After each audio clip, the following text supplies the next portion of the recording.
哇！呢隻髀夠大隻啊，成斤重啊！單呢隻雞髀啊，廣東人見到流晒口水啊！又過來安普這邊吃白切雞啊，一頓白切雞是真的不夠啊！評論區說這家是很多本地人過來吃的。老細整個白切雞，幾多位啊？我一位啊，整個下裝啊，留大隻嘅髀，有冇雞雜啊？雞雜冇有，係有啲雞塞送俾你。稱下重先啊1斤8。斤8好，哇，夠晒食啦嗬！成隻髀流出嚟啊！你唔好話喎，呢邊啲白切雞真係好食啲啊！好，哇，就咁得啦嗬，冇雞腸啊？雞腸賣晒喎，少少。啊，少少都好，送埋俾我，唔該。哇，裡面已經咁熱鬧啦，攞個雞油飯俾我得啦，配呢個白切雞配咗成差唔多2斤俾我啊！安普呢邊白切雞真係食上癮㗎，今次專登叫佢留隻大髀啊！哇，呢隻髀夠大隻啊，成斤重啊！好 Q 正啊！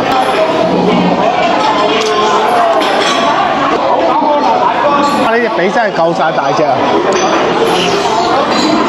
安普呢邊白切雞雞味好足啊！哇！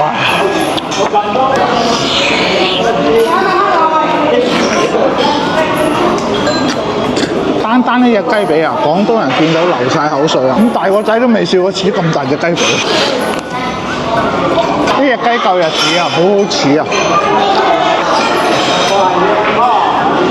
就為咗呢隻白切雞，我想留起湛江啊！試下個雞油飯先。呢間係雞油飯比我上次食嘅要香啲啊！本來話攞斤8，差唔多2斤重嘅，覺得食唔晒。咁好食嘅白切雞，嚟幾多食幾多添啊！安普呢邊嗰啲雞啊，偏肥啲啊，1001條雞腸啊，壓箱底啦，找到然後送給我的。雞腸好厚身啊，都唔似平時食嗰啲雞腸，有啲似鵝腸嘅口感啊，仲有送一啲雞潤。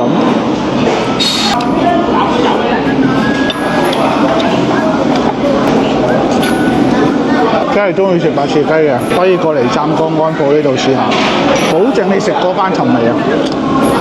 就幾日時間，我又過嚟食多次啦。最尾整啖冬瓜雞紅湯，呢個湯送嘅，次次都係送咁大兜，點飲得晒啊？真係冇得講，安普呢邊白切雞食到依家舐舐嚟啊！今日呢隻雞髀飯量少啲嘅，一隻髀成斤重，直接食飽啦！今日一個人湛江安普白切雞食咗110蚊。除咗安普之外，湛江仲有邊度嘅白切雞好食嘅呢？可以喺評論區同我講，我仲想食白切雞。再見，來個照我數。